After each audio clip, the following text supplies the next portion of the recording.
ఆకాశవాణి తెలుగు పద్మాలు పద్మశ్రీ అవార్డు గ్రహీతల పరిచయాల ధారావాహిక.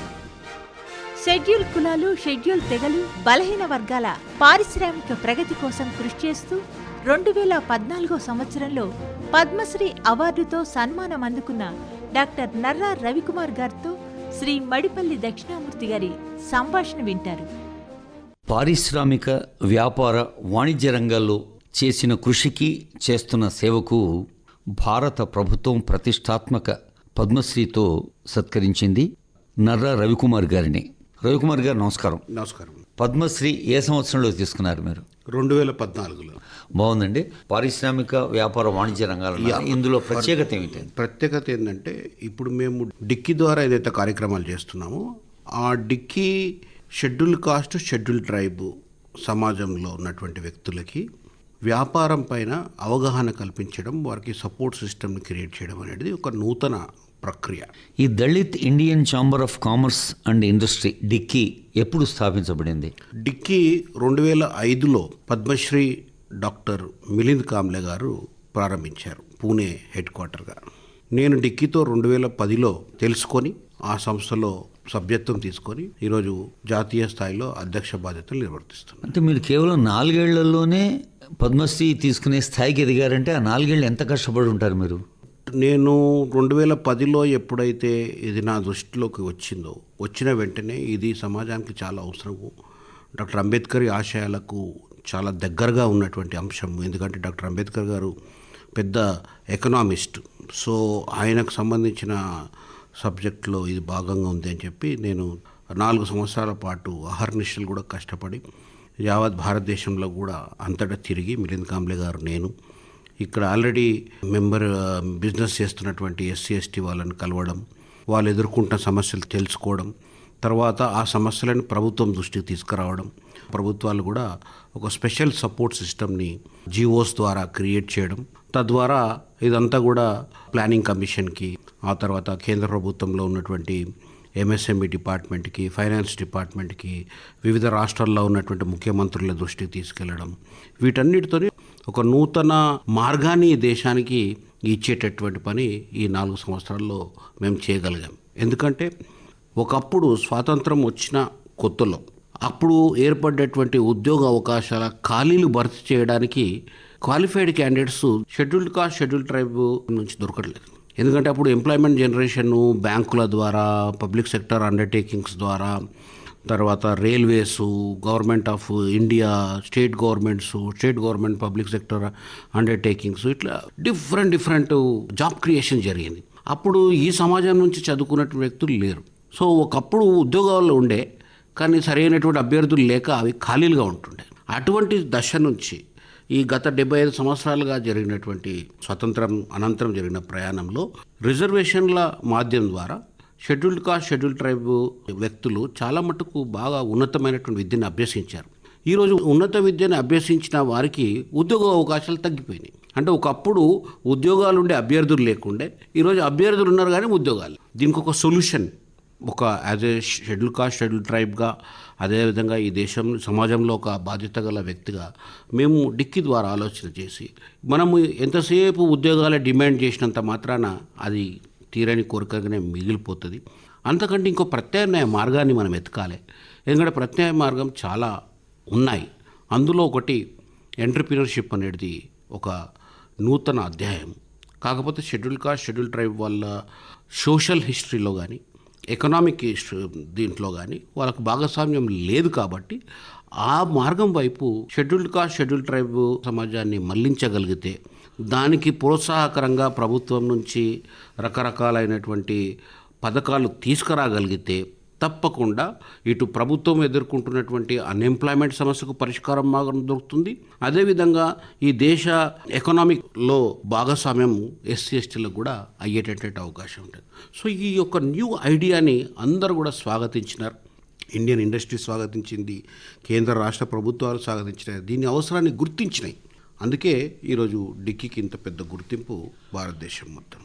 రవికుమార్ గారు, ఇప్పుడు డిక్కీ భారతదేశ వ్యాప్తంగా ఉన్న కార్యకలాపాలకు మీరు జాతీయ స్థాయి ప్రెసిడెంట్గా ఉన్నారు కదా, ఏ రాష్ట్రంలో చాలా చురుగ్గా సాగుతున్నాయి? పాలసీ సపోర్ట్ సిస్టంలో ఆంధ్రప్రదేశ్, తెలంగాణ రాష్ట్రాలు అన్ని రాష్ట్రాల కంటే కూడా పాలసీలలో ముందంజలో ఉన్నాయి. అంటే ప్రభుత్వాలు ఇస్తున్న ప్రోత్సాహం. కానీ ఇండస్ట్రీ రంగంలో నంబర్ చూసుకుంటే తమిళనాడులో చాలా ఎక్కువ. తమిళనాడు రాష్ట్రంలో ఎంఎస్ఎంఈ రిజిస్టర్డ్ ఎస్సీ ఎస్టీ వాళ్ళ సంఖ్య అధికంగా ఉంది దేశంలో. అంటే తమిళనాడులో ప్రభుత్వ ప్రోత్సాహం కానీ అక్కడి సామాజిక నేపథ్యం కూడా అక్కడ ఉన్నటువంటి అవకాశాలు, అగ్రికల్చరు, ఇండస్ట్రియలైజేషను వీటన్నిటిని బేస్ చేసుకొని తమిళనాడులో చాలా పెద్ద సంఖ్యలో ఉన్నారు. రవికుమార్ గారు, ఇప్పుడు డిక్కీ ద్వారా సహాయం పొందుతున్న వాళ్ళు లేదా ప్రోత్సాహం పొందుతున్న వాళ్ళు అటు ప్రభుత్వానికి ఇటు ఎంటర్ప్రినర్కి మధ్య మీరు అనుసంధానంగా ఉన్నారు. ఎస్. అయితే దీంట్లో ఉన్నతమైన విద్య చదువుకున్న వాళ్ళే ఉన్నారా, లేదా విద్యార్హతతో సంబంధం లేకుండా బిజినెస్ ఆలోచన ఉన్నవాళ్ళు కూడా ఉన్నారా? మిక్స్డ్ ఉన్నారండి.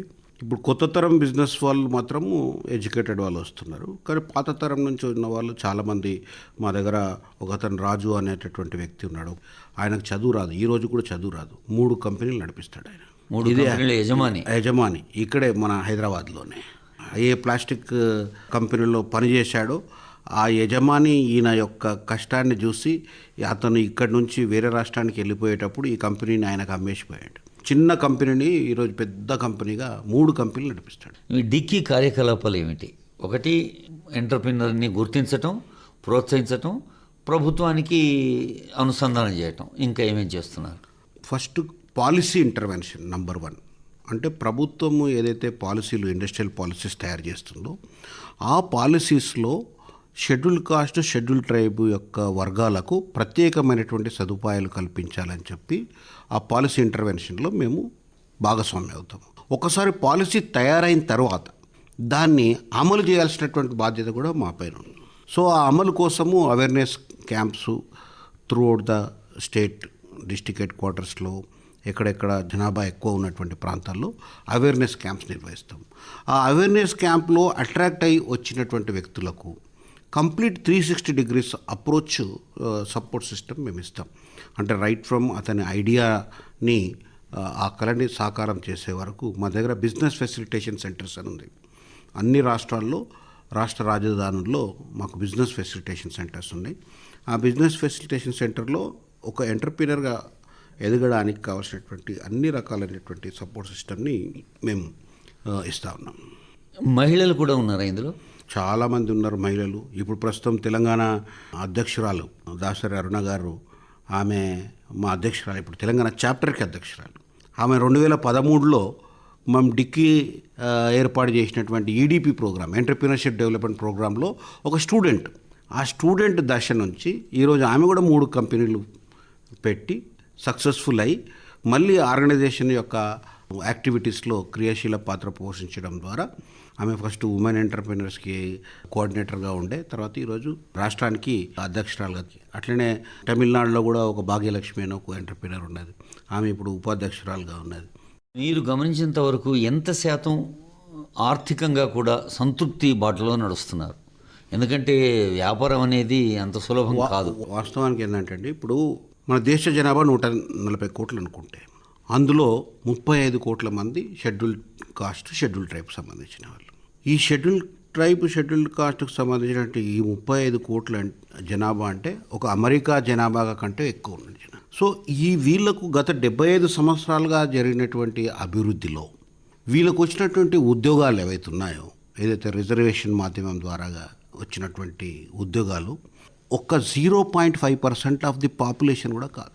కోట్ల మందిలో ఉద్యోగస్తులు 5 లక్షల మంది, 10 లక్షల మంది ఉండొచ్చు. మిగిలిన వాళ్ళందరూ వ్యవసాయ కూలీలుగానో లేకపోతే డిఫరెంట్ వర్కర్స్గానో, శ్రమజీవులుగానే వాళ్ళు పనిచేస్తూ ఉన్నారు. అట్లా కాకుండా కొద్దిమంది ఈ యొక్క వ్యాపార రంగం వైపు ఇప్పుడు ఆకర్షితులు అవుతూ ఉంటారు. వ్యాపారస్తుల వైపు ఆకర్షితులై మేము చూసిన, మా కళ్ళ ముంగట మేము చూసింది చాలా టాలెంట్ షెడ్యూల్డ్ కాస్ట్, షెడ్యూల్ ట్రైబ్లో ఉంది. ఎందుకంటే టెక్నికల్గా బాగా సౌండ్, ఏదో ఒక పనితనం ఉన్నది అతనిలో. సో అది పెద్ద ఇన్వెస్ట్మెంట్. తర్వాత వాళ్ళకు గైడెన్స్ డిక్కీ ఉంది. సో మార్కెట్ ఇప్పుడు ప్రభుత్వం కూడా 4% రిజర్వేషన్ కేంద్ర ప్రభుత్వం ఇస్తుంది, రాష్ట్ర ప్రభుత్వాలు ఇస్తున్నాయి. సో అటు మార్కెట్, సో వీటన్నిటి యొక్క కాంబినేషన్ వల్ల అండ్ బ్యాంకింగ్ నుంచి ఫైనాన్స్, స్టాండప్ ఇండియా ద్వారా ₹1,00,00,000 వరకు వితౌట్ ఎనీ కొలాటరల్ సెక్యూరిటీ తీసుకోవచ్చు. తర్వాత స్టాండప్ ఇండియా అనేది భారత ప్రభుత్వం ఇచ్చింది. అంటే అన్ని రాష్ట్రాల్లో సబ్సిడీ, ఇంట్రెస్ట్ సబ్సిడీ, ఇంకా ఇన్సెంటివ్స్ అన్నీ కూడా రాష్ట్ర ప్రభుత్వం ఇస్తుంది. ఫండింగ్ పార్టు, తర్వాత CLCCS అంటే క్రెడిట్ లింక్డ్ క్యాపిటల్ సబ్సిడీ అని 25% సబ్సిడీ కేంద్ర ప్రభుత్వంకి వస్తుంది. సో కేంద్రం నుంచి రాష్ట్రం నుంచి, ఎందుకంటే ఒక ఇండస్ట్రీ ఆర్ బిజినెస్ సెటప్ కావాలంటే రెండిటి యొక్క ప్రోత్సాహం చాలా అవసరం. అంటే చాలా వరకు సంతృప్తికరంగానే సాగుతోంది ఈ యాత్ర. మేము ఊహించిన దానికంటే కూడా ఎక్కువ స్పందన ఉంది. అయితే ఇది మేము చేసింది కూడా ఈవెన్ 1% కూడా కాదు, మా పాపులేషన్ దృష్టిలో పెట్టుకున్నాం. కాకపోతే ఈ 1% కూడా ఒక సక్సెస్ స్టోరీస్ని మేము క్రియేట్ చేయగలిగినాం. మిమ్మల్ని ఆశ్చర్యపరిచిన విజేతలు ఉన్నారు ఎవరైనా? చాలామంది ఉన్నారు. 1-2 ఉదాహరణలు చెప్పండి. గుజరాత్లో ఒక మెంబర్ రతిబాయి మక్వానా అని ఉన్నాడు. ఆయన 700 కోట్ల రూపాయల టర్న్ ఓవర్ ఉన్నటువంటి వ్యక్తి. ఇట్లాంటి వ్యక్తులు డిక్కీలో సుమారు 20 మంది ఉన్నారు. 100 కోట్ల టర్న్ ఓవర్తో 100 కోట్ల టర్న్ ఓవర్ ఉన్నారు. స్కిల్ డెవలప్మెంట్ కోసం కూడా ఏమన్నా పథకాలు? స్కిల్ డెవలప్మెంట్ ప్రధానమైనది. ఎందుకంటే ఈరోజు నేషనల్ స్కిల్ డెవలప్మెంట్ కౌన్సిల్తో డిక్కీకి MOU ఉంది. సో వివిధ రంగాలను మేము ఐడెంటిఫై చేస్తాం, ఎక్కడ ఎంటర్ప్రినర్షిప్ ఆపర్చునిటీస్ ఉన్నాయి, ఆ రంగంలో ఎటువంటి ట్రైనింగ్ ఇస్తే బాగుంటుంది అనేది ఒక స్పెషల్ స్కీమ్స్ అనేది తయారు చేసి గవర్నమెంట్కు సబ్మిట్ చేస్తాం. కొన్ని గవర్నమెంట్ తనంతటా తానే ఇంప్లిమెంట్ చేస్తుంది, కొన్ని మా భాగస్వామ్యంతో చేస్తాం. సో స్కిల్ డెవలప్మెంట్ మీద చాలా పెద్ద ఫోకస్ ఉంది. ఒక ఔత్సాహికుడు మీ దగ్గరికి వస్తారు, నేను ఫలానా ఇండస్ట్రీ పెట్టాలని అనుకుంటున్నాను, ఆ ఇండస్ట్రీకి తగిన మార్కెట్ ఉందా లేదా అని డిక్కీ కూడా ఒక సర్వే లాగా చేసి సహకరిస్తుందా? ఆ వ్యక్తి చూసుకోవాలి. మేము ఏం చేస్తామంటే, సపోజ్ ఇప్పుడు ఒక అతను వచ్చి ఫుడ్ ప్రాసెసింగ్ ఇండస్ట్రీలో నేను ఫలానా యూనిట్ పెట్టాలని చెప్పి మమ్మల్ని అప్రోచ్ అవుతారు. అప్పుడు మేమేం చేస్తామంటే, మా డిక్కీ సభ్యులలా ఎవరైనా ఫుడ్ ప్రాసెసింగ్ సంబంధించినటువంటి సక్సెస్ఫుల్ పర్సన్ ఎవరైనా ఉంటే ఆయనకి ఈయనకి అనుసంధానం చేస్తాము. అంటే దాన్ని మెంటర్ అంటాం. అప్పటికే అనుభవం ఉంది, అనుభవం ఉంది, ఆయన గైడ్ చేయగలుగుతాడు. కాబట్టి అతనికి పరిచయం చేయడం ద్వారా వాళ్ళిద్దరూ మాట్లాడుకొని ఆయన ఇచ్చినటువంటి గైడెన్స్ ద్వారా ఈయన ముందుకెళ్తారు. ఒకవేళ ఏ కారణం చేతనైనా ఇతనికి ఉన్నటువంటి ఐడియాకి మా యొక్క డేటాబేస్లో మా మెంబర్స్ లేకపోతే మేము CII, FICCI లాంటి వాళ్ళతో కూడా కనెక్ట్ చేస్తాం. అంటే మెంటర్లు డిక్కీకి సంబంధించిన వాళ్ళే కాదు, ఆ రంగంలో అనుభవం ఎవరైనా సహకారం బాగానే ఉందండి. చాలా బాగుంది అన్ని కోణాల్లోంచి. ఇప్పుడు డిక్కీ యొక్క ఫిలాసఫీ ఎవరిని విమర్శించడము, పోట్లాడము అది కాదు. అట్లాగే నిరాశపడడం కూడా నిరాశపడడం. మేము ఉన్నాం, మా స్థితి ఇది, మేము ఎదగదలుచుకున్నాం. ఆ ఎదగదలిచే క్రమంలో మీ సహకారం మాకు కావాలి. సో ఎవరైనా కానీ పాజిటివ్ యాటిట్యూడ్తో పోయినప్పుడు ఎవరు కూడా మాకు నో అనేటువంటి అవకాశం లేదు. అందుకనే ఈరోజు డిక్కీ మా 19 సంవత్సరాల ప్రయాణంలో దేశంలో ఒక పెద్ద చరిత్ర సృష్టించడం. అంటే 75 సంవత్సరాలు గడిచిన భారతదేశ స్వతంత్ర చరిత్రని రాసే క్రమంలో అందులో షెడ్యూల్డ్ కాస్ట్, షెడ్యూల్డ్ ట్రైబ్ యొక్క అభ్యున్నతి అనేటటువంటి చాప్టర్ ఉంటే, ఆ చాప్టర్లో షెడ్యూల్డ్ కాస్ట్, షెడ్యూల్డ్ ట్రైబ్ యొక్క అభ్యున్నతి డిక్కీ ఆవిర్భావానికి ముందు, డిక్కీ ఆవిర్భావం తర్వాత అనేది తప్పకుండా రాయాల్సి వస్తుంది. ఒక విభజన రేఖ రాయాలి. ఎందుకంటే డిక్కీ ఆవిర్భావానికి ముందు అరే పాపం పేదవాళ్ళు, వీళ్ళకు 2 గొర్రెలు ఇద్దాము, 2 బర్రెలు ఇద్దాము, లేకపోతే కుట్టు మిషన్లు ఇద్దాము, ఒక చెప్పుల దుకాణం ఇద్దాము, లేకపోతే ఒక కిరాణా షాపు, ఇట్లాంటి చిన్న చిన్న ఐడియాస్తోని స్కీములు తయారైనాయి. చరిత్ర చెప్తుంది మనకి. కానీ ఈరోజు డిక్కీ ఆవిర్భావం తర్వాత ఈరోజు స్టాండప్ ఇండియా లాంటి programmes, IFCI venture capital fund ద్వారా 15 కోట్ల రూపాయల వరకు without any collateral security funding వచ్చేటటువంటిది. సబ్సిడీస్ 25% సబ్సిడీ, స్టేట్ గవర్నమెంట్ నుంచి 35% సబ్సిడీ, ఇంట్రెస్ట్ సబ్వెన్షన్. సో ఇట్లా మార్కెట్ సపోర్ట్, 4% ప్రొక్యూర్మెంట్, ఇట్లాంటి స్కీమ్లు వచ్చినాయంటే అందుకే నేను గర్వంగా చెప్పగలుగుతాను, డిక్కీ వచ్చిన తర్వాత ఈ దేశానికి ఒక దిక్సూచి లెక్క మారింది. రవికుమార్ నర్రా డిక్కీ నేషనల్ ప్రెసిడెంట్గా గర్వంగా ఉన్నాడు. వ్యక్తిగతంగా ఎలా ఉన్నాడు? ఎందుకంటే వ్యక్తిగా విజయం సాధిస్తే తప్ప సామూహిక విజయం సాధ్యం కాదు. వ్యక్తిగతంగా చాలా సంతృప్తికరమైనటువంటి జీవితాన్ని నేను గడుపుతున్నాను ప్రత్యేకంగా. అంటే మీరు కూడా పారిశ్రామిక వాణిజ్య నేను వ్యాపారం నుంచి వచ్చాను. నేను వ్యాపారం చేసి ఎదిగేటప్పుడు ఈ డిక్కీ లాంటి సంస్థలు లేవు. డిక్కీ ద్వారా సృష్టించిన వ్యక్తిని కాదు. ఏదో సమాజంలో కష్టపడ్డాను, ఒక స్థాయికి ఎదిగినాను. వనజాక్షి నా భార్య పేరు, ఆమె కూడా నా వ్యాపారంలో భాగస్వామ్యమే. అంటే భాగస్వామ్యం అంటే పేపర్ మీద కాదు, పని చేయడంలో కూడా ఇద్దరం కలిసి చేస్తాము. తర్వాత నాకు ఇద్దరు కొడుకులు, ఆ ఇద్దరు కొడుకులు కూడా చాలా బాగా చదువుకున్నారు. ఎన్ఐటి వరంగల్లో ఒక అతను, ఎన్ఐటి ట్రిచ్లో ఒక అతను. సో నా పెద్దతను ఒక ఫిష్ ప్లాంట్ పెట్టాడు మహేశ్వరం కందుకూరు దగ్గర. అది మత్స్య రంగంలోనే ఒక రివల్యూషన్. అంటే is the inventor of one technology called RAS, recirculatory aquaculture system అని. దాని ద్వారా ఒక కశ్మీర్ లాంటి చల్లటి ప్రాంతంలో పెంచేటటువంటి రెయిన్బో ట్రౌట్ అనేటటువంటి ఫిష్ని మేము హైదరాబాద్లో ఎండ ప్రాంతంలో చేయగలుగుతున్నాం. సో ఆ పెద్ద కొడుకు ఆ విధంగా సక్సెస్ అయ్యాడు. చిన్న కొడుకు అమెరికాలో ఇప్పుడు PhD చేస్తూ ఉన్నాడు. మీ అమ్మా నాన్నలు, మీ అత్తమామలు ఎలా ఫీల్ అవుతారు? మా అమ్మ నాన్నలు దురదృష్టవశాత్తు మా తల్లిగారు చాలా చిన్నప్పుడు చనిపోయారు. మా తండ్రి గారు మా పిల్లల ఎదుగుదల చూడలేదు, నా ఎదుగుదల చూడగలిగినాడు. చాలా సంతోషంగా ఉంటుండే. వాస్తవం చెప్పాలంటే మా తండ్రి ఒక మేస్త్రిగా పనిచేసేవాడు, మా తల్లి ఇళ్ళల్లో పనిచేసేది, లేకపోతే మా తండ్రి గారికి సపోర్ట్గా పోయి కూలి పని చేసేది. అటువంటి నేపథ్యం నుంచి వచ్చి ఈరోజు ఒక పద్మశ్రీ గ్రహీతనై అందరి సమాజంగా నిలబడినందుకు తప్పకుండా నాకు వ్యక్తిగతంగా సంతృప్తికరమైన జీవితం, ఇంతమందికి మార్గదర్శకత్వం చేసేటటువంటి అవకాశం ఎవరికి కూడా దొరకదు.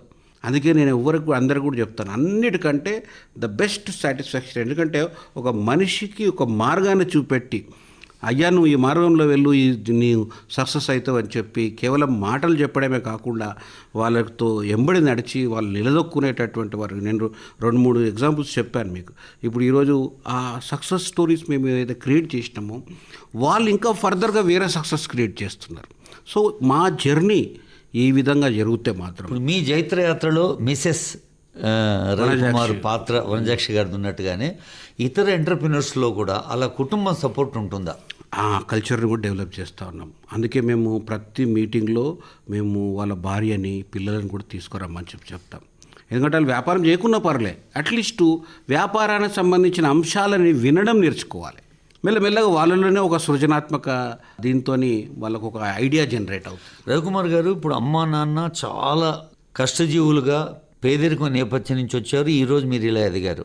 ఎదిగిన వాళ్ళు ఇంకా ఎదగాల్సిన వాళ్ళని కానీ, ఇంకా బాధపడదగిన స్థితిలో ఉన్న వాళ్ళను అంతే ప్రేమగా, లేదా ఇక్కడ కూడా మళ్ళీ ఒక విభజన రేఖ ఏదన్నా ఉందా? తప్పకుండా. ఎందుకంటే ఇప్పుడు మేము అలవాటు చేసే కల్చరే అది. ఎందుకంటే ఒక సాధారణ మనిషికి, ఒక ఉద్యోగికి, ఒక వ్యాపారస్తునికి ప్రవర్తనలో చాలా తేడా. అంటే ఒక వ్యాపారస్తుడు ఏ పుట్టల్లో ఏ పాము ఉన్నదో అనే సామెత ప్రకారము ఎక్కడ వ్యాపార అవకాశం దొరుకుతుందో మనకు తెలియదు. నిరంతరం ఆలోచించారు. సో సమాజంతో ఎప్పుడు సంబంధాలు కరెక్ట్గా మెయింటైన్ చేసుకోవాలి, లేకపోతే మనకు అవకాశం దొరకదు. అదే ఈరోజు నాకు బాగా డబ్బులు వచ్చేసాయి అని చెప్పి నా తల ఎత్తుకొని కూర్చుంటే రేపు పొద్దుగల ఆర్డర్ ఇచ్చేవాడు ఉండడు. సో ఈ లావాదేవీలు జరిగే క్రమంలో మనము ఒళ్ళు దగ్గర పెట్టుకొని క్రమశిక్షణతోటి ఒక క్యారెక్టర్ కమిట్మెంట్తో ఉంటేనే ఇది సాగుతుంది. సో ఇవే కల్చర్ని మేము మా మెంబర్స్కి ఇన్కల్కేట్ చేస్తాం. డిక్కీ విజేతలు సమాజంలోని ఇతర వర్గాల వారికి సహాయం చేస్తున్న సందర్భాలు కార్పొరేట్ సోషల్ రెస్పాన్సిబిలిటీ కింద కానీ, లేదా వ్యక్తి స్థాయిలో సంస్థగా ఇతర సామాజిక కార్యక్రమాల్లో పాల్పంచుకుంటున్నారా? తప్పకుండా. ఎందుకంటే ఇప్పుడు schedule caste, schedule tribal 25% population, rest of the society 75%. So నువ్వు వ్యాపారంలో ఎదగాలంటే నీకు అందరి సహకారం అవసరం. నువ్వు ఒక ప్రోడక్ట్ మ్యానుఫ్యాక్చర్ చేస్తే అందరూ కొనాలి నీ దగ్గర. సో అందుకు మనం ఏం చేయాలి? అందరితోని సత్సంబంధాలు మెయింటైన్ చేయాలి. ఒక వ్యాపారస్తునికి ఇవన్నీ ఉండేవి.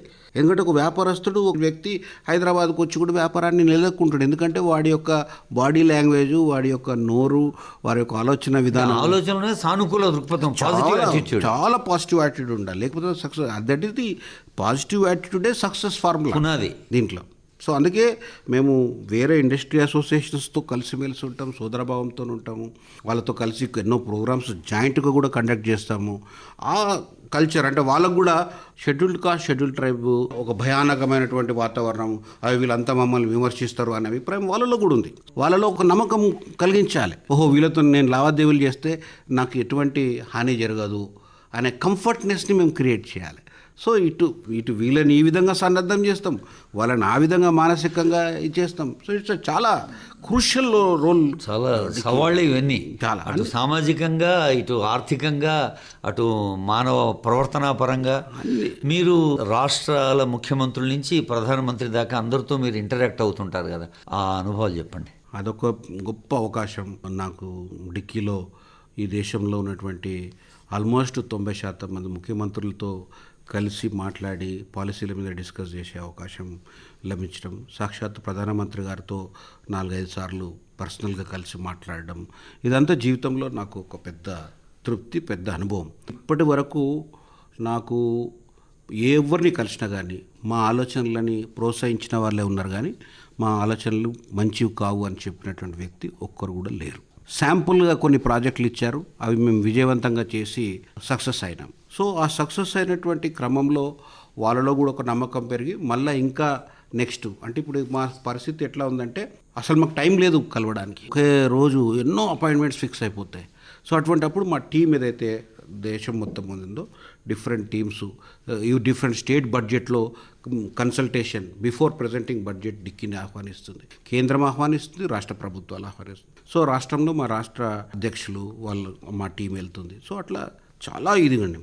సో అన్నిటికంటే గొప్పది ఏంటంటే ప్రత్యేకంగా మన్ కీ బాత్ అనేటటువంటి కార్యక్రమం 100 రోజులు పూర్తి చేసుకున్నటువంటి సందర్భంలో ఢిల్లీలో విజ్ఞాన్ భవన్లో ఒక ప్రోగ్రాం పెట్టారు.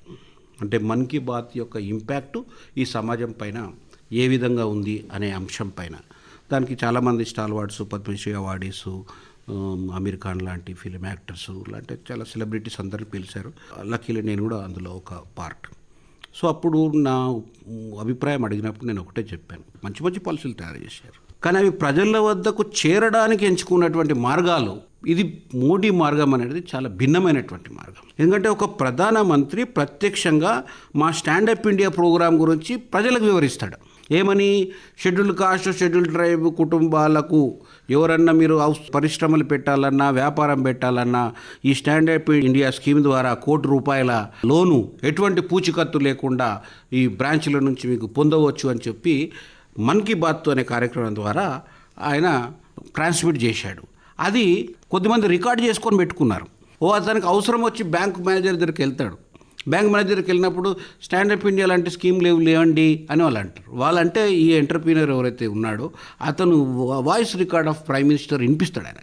సో దాంతో అంటే పాలసీది ఉందనేది పౌరునికి తెలిసింది, ఆయనకు కావాల్సినటువంటి అవసరాన్ని తీర్చుకోగలిగినాడు. అంటే ప్రధాని మన్ కీ బాత్ ప్రత్యక్షంగా ఉపయుక్తంగా ఆ విధంగా. బాగుంది సార్. మీ భవిష్యత్ కార్యకలాపాలు ఏమిటి? భవిష్యత్ కార్యక్రమాల్లో ఈరోజు డిక్కీ 19 సంవత్సరాలు పూర్తి చేసుకొని 20లో ప్రవేశిస్తున్న క్రమంలో ఇప్పుడు మేము విజన్ 2040 టార్గెట్ పెట్టుకున్నాం. అంటే భారతదేశానికి స్వాతంత్రం వచ్చి 100 సంవత్సరాలు నిండే సమయానికి ఈ దేశంలో షెడ్యూల్డ్ కాస్ట్ షెడ్యూల్డ్ ట్రైబ్కి సంబంధించిన వ్యక్తులు ఏం చేస్తున్నారయ్యా అంటే వీళ్ళు గొప్ప వ్యాపారవేత్తలు, గొప్ప పారిశ్రామికవేత్తలు అనేటటువంటి పేరుని సమాజానికి తీసుకురావాలనే ఒక లక్ష్యంతో పనిచేస్తున్నాం. రెండవది, ఇప్పటి వరకు మేము కేవలము జాతీయ పరంగా అంటే ఇండియన్ కంట్రీ పరంగానే భారతదేశంలోనే యాక్టివిటీస్ చేశాం. ఇప్పుడు మేము national black chamber of commerce, అమెరికాలో ఎవరైతే నల్ల జాతీయుల అభ్యున్నతి కోసం ఏర్పడేటువంటి డిక్కీ లాంటి సిమిలర్ సంస్థతో ఒప్పందాన్ని చేసుకున్నాం, సంతకం చేసుకున్నాం అంతర్జాతీయ స్థాయిలో. అదేవిధంగా NMSDC, national minority supplier development council అని అమెరికాలో ఉంది, దాంతో కూడా ఒక అవగాహన ఒప్పందాన్ని మేము చేసుకోవడం జరిగింది. ఈ 2 సంస్థల ద్వారా బహుళజాతి సంస్థలు ఏవైతే ఉన్నాయో ఇప్పుడు మల్టీనేషనల్ కంపెనీస్తో కూడా మేము మాట్లాడి అక్కడ కూడా SC/STలకు అవకాశాల కోసం పనిచేస్తున్నాం. ఇంకోటి ఏదైతే డయాస్పోరా అంటే ఒక షెడ్యూల్డ్ కాస్ట్ షెడ్యూల్డ్ టైప్ సంబంధించిన వ్యక్తి ఈ అమెరికాకో, జపాన్కో లేకపోతే జర్మనీకో పోయి అక్కడ వ్యాపారాన్ని నిర్వహించే వ్యక్తులతోని సంబంధాలని మేము ఏర్పరచుకొని అక్కడ డిక్కీ యొక్క శాఖలను ఏర్పాటు చేస్తున్నాం. ఆ విధంగా ఇప్పుడు 7 అంతర్జాతీయ కమిటీలు మేము ఏర్పాటు చేసుకోగలిగాం. ఆస్ట్రేలియాలో, జపాన్లో, దుబాయ్లో, అబుదాబీలో, తర్వాత అమెరికాలో, ఫ్రాన్స్లో. సో ఈ విధంగా ఇంకా ఎక్స్పాండ్ చేస్తున్నాం అన్నట్టు. ఒక 2047 వరకు యావత్ ప్రపంచంలో ఉన్నటువంటి షెడ్యూల్ కాస్ట్, షెడ్యూల్ ట్రైబ్ సంబంధించిన వ్యాపారవేత్తలను అనుసంధానం చేయడం ఒకటి, వీటి ద్వారా ఇంకా మిగిలిన వ్యక్తులని ప్రభావితం చేసి మొత్తం యావత్ సమాజాన్ని ఈ వ్యాపార రంగం వైపు మరలించాలి. డాక్టర్ అంబేద్కర్ ఒక పెద్ద ఎకనామిస్ట్, ఈ ప్రపంచంలోనే చాలా గొప్ప మేధావి ఎకనామిస్ట్గా. సో అంబేద్కర్ యొక్క ఎకనామిక్ థాట్స్ని 100% ఇంప్లిమెంట్ చేసి ఈ దేశ ఆర్థిక వ్యవస్థలో షెడ్యూల్డ్ కాస్ట్, షెడ్యూల్ ట్రైబ్ అందరినీ కూడా భాగస్వాములు చేయాలనే లక్ష్యంతో మేము పనిచేస్తాం. బాగుంది సార్. మీరు విజేతగా, సగర్వంగా, ఆత్మవిశ్వాసంతో, ఆనందంగా మీరు వ్యక్తిగతంగా ఉంటూ ఇంకా 10 మంది విజేతలను తయారు చేసే ఆ విజయ మార్గంలో నడుస్తున్నారు. ఇది మరింత విజయవంతం కావాలని ఆశిస్తూ ధన్యవాదాలు. నమస్కారం. నమస్కారం. ఇంతవరకు షెడ్యూల్ కులాలు, షెడ్యూల్ తెగలు, బలహీన వర్గాల పారిశ్రామిక ప్రగతి కోసం కృషి చేస్తూ 2014 సంవత్సరంలో పద్మశ్రీ అవార్డుతో సన్మానం అందుకున్న డాక్టర్ నర్రా రవికుమార్ గారితో పరిచయం విన్నారు. నిర్వహణ శ్రీ మడిపల్లి దక్షిణామూర్తి. సహకారం శ్రీ గోపిశెట్టి కార్యవర్తి, శ్రీ జాజుల ప్రభాకర్. పర్యవేక్షణ శ్రీ అవధానుల శ్రీహరి. తెలుగు పద్మాలు ధారావాహిక ఆకాశవాణి హైదరాబాద్ కేంద్ర సమర్పణ. రేపు ఇదే శీర్షికన పద్మశ్రీ అవార్డు గ్రహీత, అభ్యుదయ రైతు చింతల వెంకట్రెడ్డి గారితో పరిచయం వింటారు.